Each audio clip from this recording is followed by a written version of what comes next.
Hello, Sagittarius. Salamat sa pagbisita o salamat sa pagbabalik. Ito po ang inyong Sun, Moon, Rising Sign, and Venus.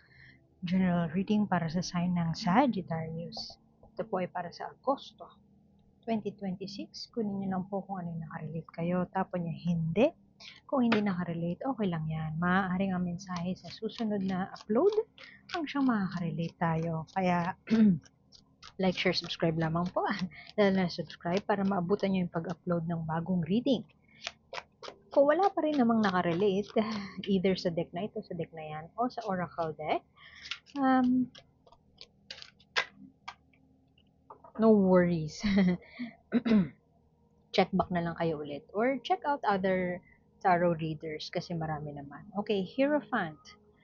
Um, Unang pumasok sa isip ko, pasaway. Pwedeng si Sagittarius ay merong gustong labagin na batas o kaya merong gustong sundin na tingin niya ay tama pero hindi ito naaayon sa kung ano yung nakasanayan. So, pwedeng mag-work around sa tradition, sa rules. Actually, hindi susunod eh. Kasi meron niyang parang set of rules na tinalaga. Pwedeng religion, pwedeng sa trabaho, pero Sagittarius is feeling the need to bend the rules. Very, very fire sign. Very, very Sagittarius. Kasi si Sagittarius, alam niya kung anong gusto niya and he or she will chase after kung ano yung gusto niya. So, yan ang nanggaharing energy. Pwede din naman yung iba sa inyo ay binubuli. Binubuli sa work, school, or pwedeng sa bahay. Pero pwede din na not actually binubuli kayo. Pwedeng, ang pakiramdam nyo kayo ay pinagtutulungan. O pakiramdam nyo the world is against you. Um, your family or friends, parang hindi sila sang-ayon doon sa gusto mong mangyari. It may have something to do with a child. Pwedeng si Sagittarius, ibang Sagittarius born individuals na kakonect ko, ay buntis, o kaya may pinagbubuntis, o kaya naman ay kung lalaki ka, yung partner mo or nakabuntis ka.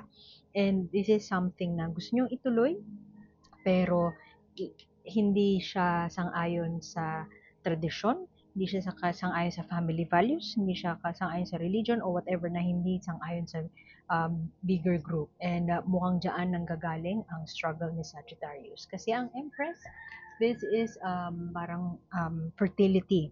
Kung hindi kayo nakarelate doon, pwede din naman na ito ay something to do with the project na gusto nyong umpisahan, gusto nyong i-bend ang rules about a certain project, and may dilemma kayo kung itutuloy nyo ba kasi parang feeling nyo gusto nyo sumaway ng konti. Pero hindi nyo alam yung magiging repercussions nun. Okay, pwede din namang kaperahan. Pwedeng si Sagittarius ay building his or her wealth and dahan-dahan niyang binibuild ito. Pero ewan ko, for some reason may nakausap kayo na nagkumbinsi sa inyo otherwise, o may nakausap kayo na nagsasabi na i-invest mo dito, gawin mo to, gawin mo yan, mag-resign ka na, ganyan. Pero the energy of Knight of Pentacles here is discipline and building something steady for the future. Pwede din naman na job offer to, iba sa inyo siguro job offer, and that is something that will bring you success or abundance in the long run, pero pwedeng nagre-require yun ng relocation at or nagre-require yun na umalis sa isang trabaho kung nansan din nandoon yung partner mo. Halimbawa, magkatrabaho kayo ng partner mo, no? Tapos may offer ka to go somewhere else. So, parang yung dilemma mo nanggagaling doon sa susundin ko ba kung ano yung gusto ko? Like, gusto kong tanggapin yun eh, yung offer eh. Pero, lalabag ako sa ilang mga batas? O, magsistay na lang ako?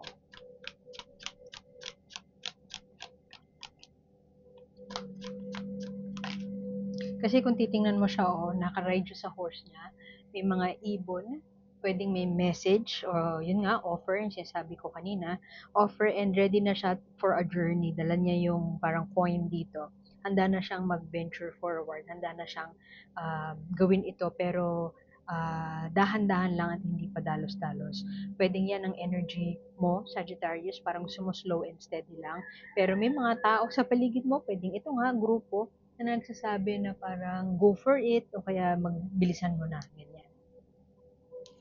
So parang napapaisip ka tuloy parang how do I feel about this? O kaya naman napapaisip ka kung mag-e-explore ka ba, mag-uumpisa ka bang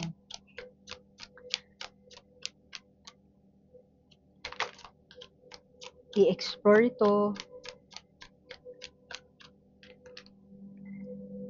o magsistay na lang ako dito.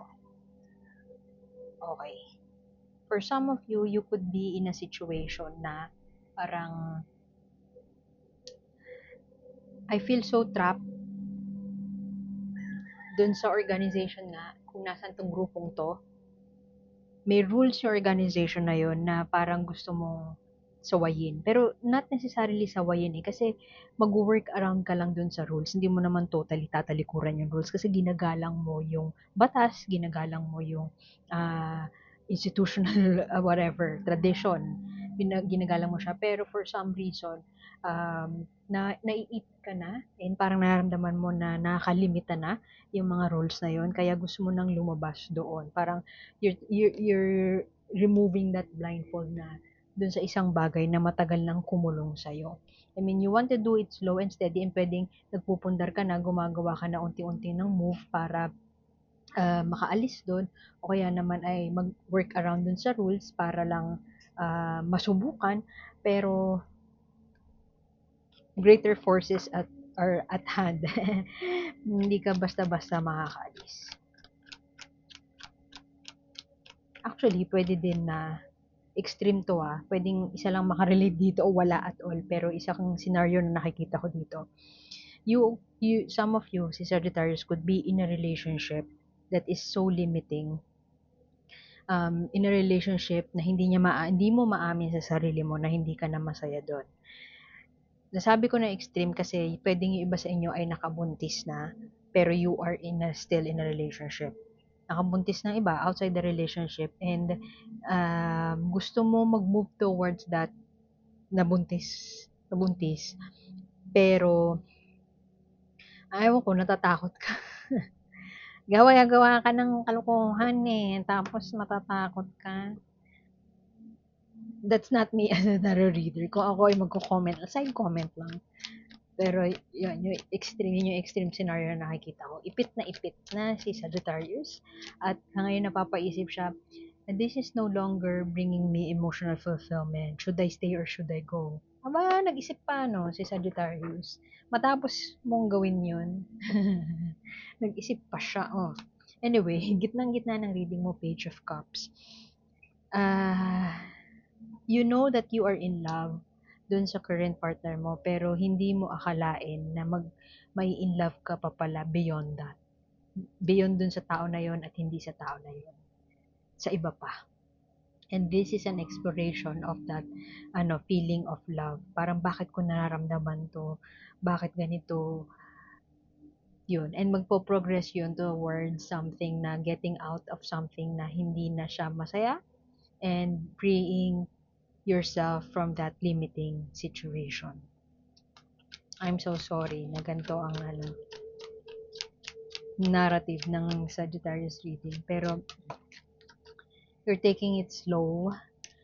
Yun nga lang kakatake mo ng slow, mukhang kakatake it slow mo, mukhang yung mga tao ay nakakaramdam na. At, ewan ko, nanghihingi na ng sagot sa'yo siguro. Tapos parang, habang ikaw ay nagpaplano pa ng next move, yung mga tao sa paligid mo ay parang nakakaamoy na. Pwedeng hindi ka aware na alam na ng iba. So, sinasabi ko sa'yo ngayon, alam na ng iba. Ayan hindi siya makapag-decide. Pupuntahan, should I take the leap? Should I parang explore that part na unexplored? Parang lalabag ba ako sa Lalabag ba ako dun sa batas? Lalabag ba ako dun sa itinakda? Dun sa gustong ng ibang tao for me? Alam mo yun, hindi sakto or hindi swak yung gusto mo mangyari sa sarili mo sa gustong mangyari ng mga tao sa paligid mo.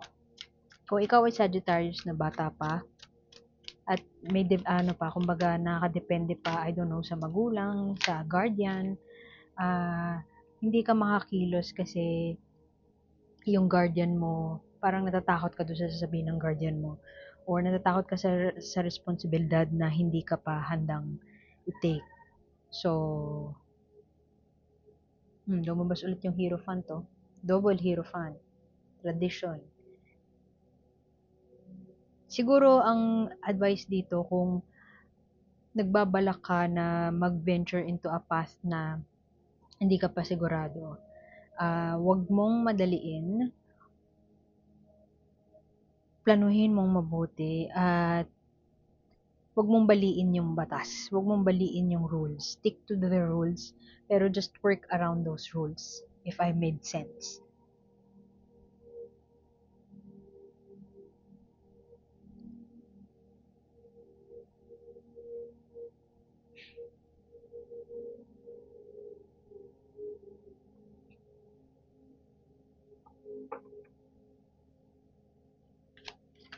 Maganda naman lumabas yung Magician dito kasi this means taking action.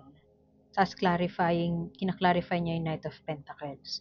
So, kung gagawa ka ng action, huwag kang magpadalos-dalos. Stick to the plan, and okay lang na slow and steady kasi slow and steady wins the race. Kung bagong work yan, alamin mo munang parang magkaroon ka ng backup plan.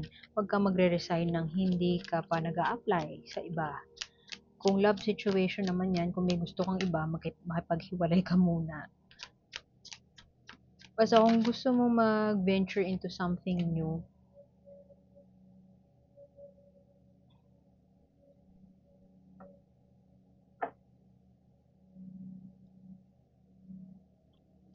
lalo na ang intention ay palayain ng sarili mo sa isang bagay na sobrang naglilimita na sa'yo, bakit pa magpapatay malisya ka sa isang bagay? Maging tapat ka sa sarili mo. Parang ano yung mga bagay na hindi na nagdadala sa'yo ng kaligayahan. At maybe it's about time na alisan mo na nga yun, pero you run the risk of magpasaway, or you run the risk of yung takasan na lang siya lahat. Parang lumabang ka ng patas. Yun ang nakukuha kong message dito. Lumaban ka ng patas. Kung meron kang gustong i-explore, you have all the resources you need to keep going or to pursue what you feel is right for you. Pero kung magmamadali ka at magiging pasaway ka, pag-isipan mo mabuti. Maganda na palayain ng sarili. Pero kung makakatapa ka ng iba, mag-isip ka ng ibang plano. Parang gano'n. Kasi Page of Cups to, gitnang-gitna. Exploration of, parang may tinatago siyang may tinatago siya sa ilalim niya. Nakaupo pala siya sa isda, kaya siya afloat. So, pwedeng tinatago mo yung tao na nagmamahal sa'yo ng tunay. Hindi mo ba inaamin ito? Ano yung tinatago mo dyan? Ano yung kinakailangan mong i-release out there? Ano yung kinakailangan mong i-explore? Ano yung kinakailangan mong i-express?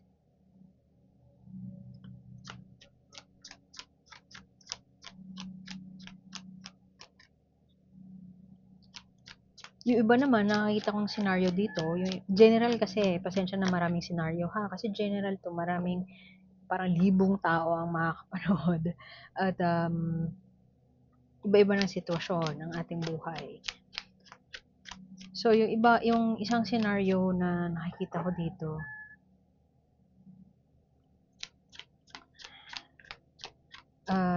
you are in this connection, tapos sobrang magkaiba yung belief system nyo.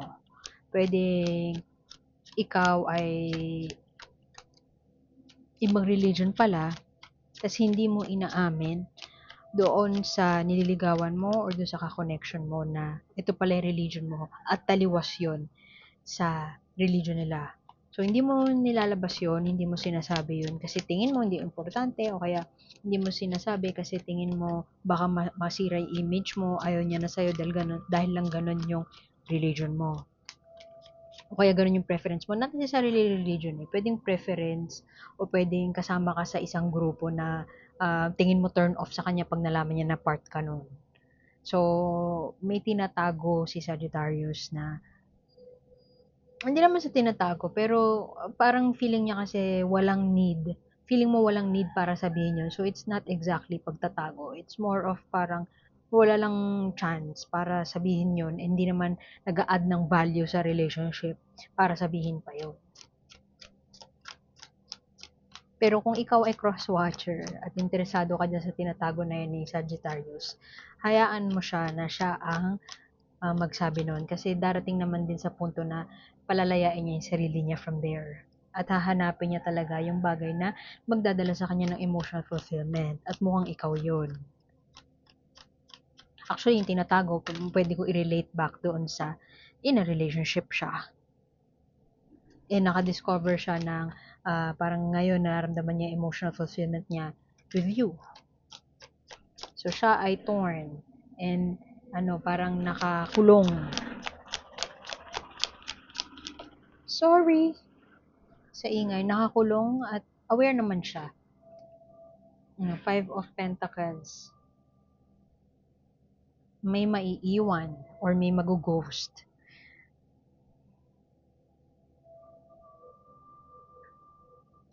Tingin ko ang gusto lang sabihin sa'yo dito, kung yun nga gusto mong sumuway, planuhin mong maigi, parang mag-work around ka dun sa rules, wag lumabang ka ng patas. Uulitin ko yun, lumabang ka ng patas. Kasi, baka ang ending, ikaw, lahat sa'yo mawawala. May iwan ka mag-isa. Kasi, binitray mo yung trust. Binitray mo yung trust nila. Iwan ko na yun dun. Kuha tayo ng message sa'yo. Babasahin ko din yung guidebook para kayo ay may interpretation. Ano ang oracle message? Ay, dalawa. Hindi na nga.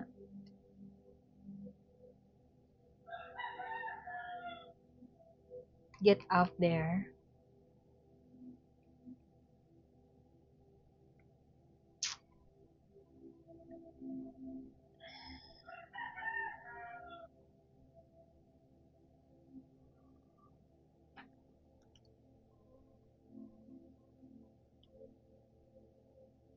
Siguro, alam mo, ang message na pick up ko dito, parang hanged man.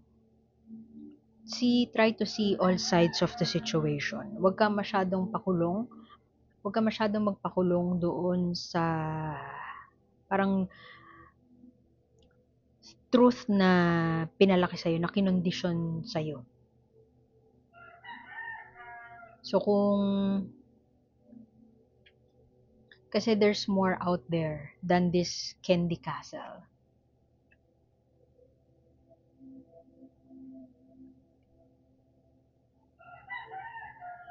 Ito motivation to parang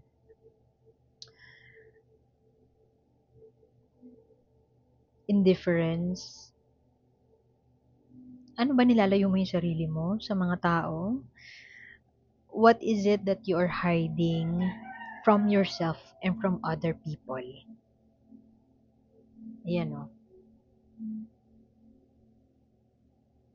Alam mo, kung di ka masaya kung nasaan ka, tapusin mo. Huwag yung makakapanakit ng iba dahil lang iniisip mo yung kung ano yung magpapasaya sa'yo. Okay? So, basahin ko na yung bago pa kung ano yung masabi ko. Isolation. Solitude is yun na nga, nagpapakalayo-layo. Solitude is a valuable and positive part of life, but isolation is soul draining. Taken too far, solitude becomes loneliness and isolation becomes a habit. If you don't share your thoughts and feelings with others, they echo back and forth inside you until you can't turn them off. Only you can break free of the pattern of isolation if you've made it clear you want to be left alone. Change the signals you're sending out if you want companionship. If you always say no to invitations, people will stop asking you.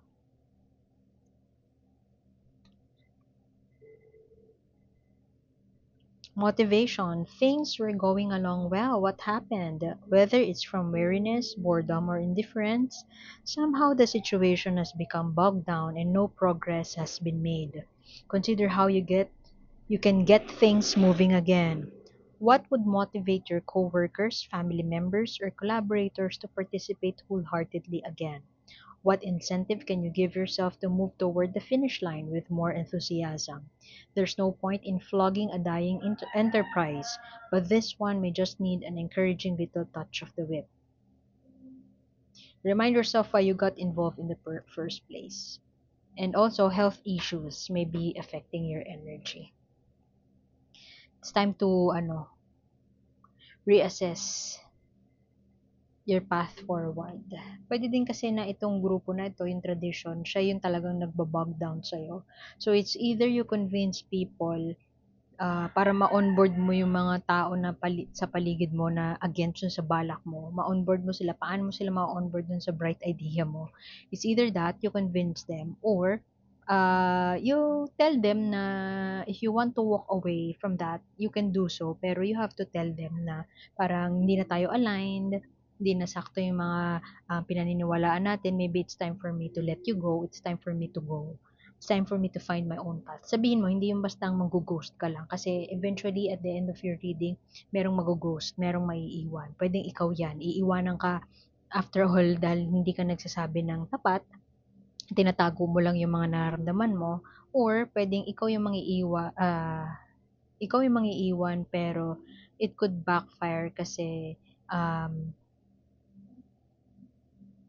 hindi ka naging honest. So, yun. Iwan ko na yun doon sa diary. Salamat sa pagbisita. Ako po si A. Sana makita ka ulit next time. Like, share, and subscribe lang po. Ako po si A and see you soon. Bye-bye!